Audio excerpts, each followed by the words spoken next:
Hey guys, welcome. And man, it's a good day. It's Monday and it is raining. It is nasty out there, and you may be trapped at home, but it's still a good day. Why? Because this is the day the Lord has made. It's a good day. God is up to something.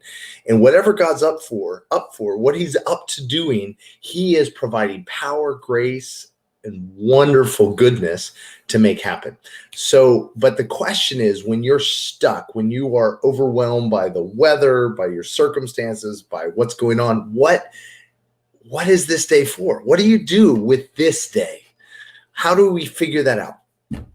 And I want to just be really super practical because when all your feelings are taking you to hell, you need to know how to flip the script. And so the first thing it was really helpful for me when I'm in that place is simply to write things down. Write down a list, to sit there, literally first just put down on paper everything you have to do. So for me today, I had a list and I just clumped them by who do I need to email? Who is a text that's waiting to be responded to? Who do I need to touch base with? What do I need to do on Facebook? What do I need to do? What do I need to schedule? And then what is my schedule? So writing everything down, categorizing it according to where it needs to be. So that's the first thing, the very first thing. You got to write it down. Without writing it down, it just is this floating box. I probably need to be doing 43 things. I don't know what they are. So write it down. It could be, I need to spend time with my child where it's intentional, not it's extracted from me. I don't know what it is. It could be you need to call a family member, whatever it is. So, but the second thing is that's the automatic list. But most of the time that doesn't have the stuff from God. So the second piece is, having done this, ask God, what do you want to add to my list? What am I missing? What have I been crying out to you? Oh, if I only had the time, I would do, right?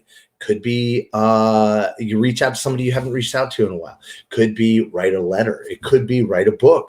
It could be create a website. It could be learn how to create a website. It could be learn how to do video. Maybe, I don't know what it is, but ask God for those things, because those are the things that you wake up on the end of a quarantine and realize that you don't know how to do.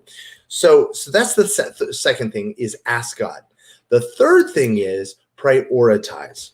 And so what we want to do with prioritize is we want to ask God to show us what is do or die.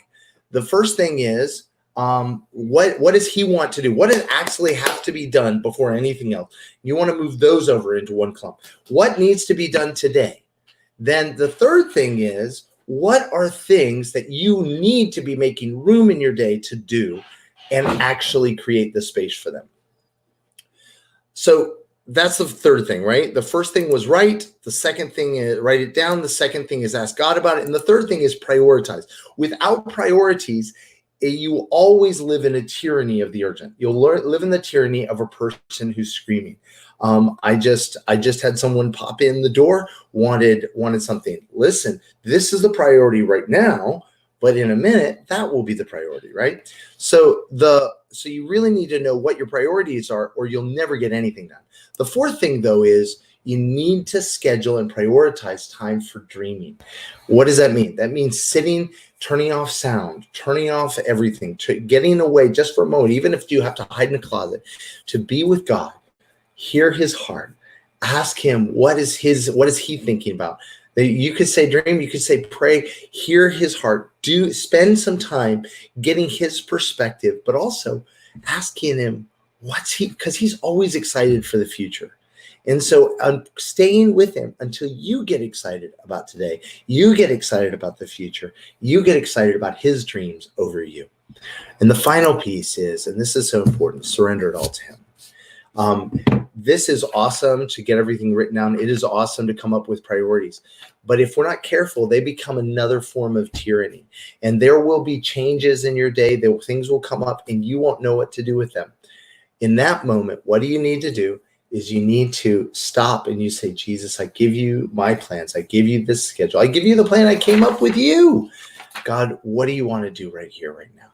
God, I give you today and I trust you for what happens. So love you guys. So again, just to recap, if, the first thing you got to do is gather all those things you got to do and write them down. Second thing is you got to figure out what's not on it and ask God what he wants to put on it.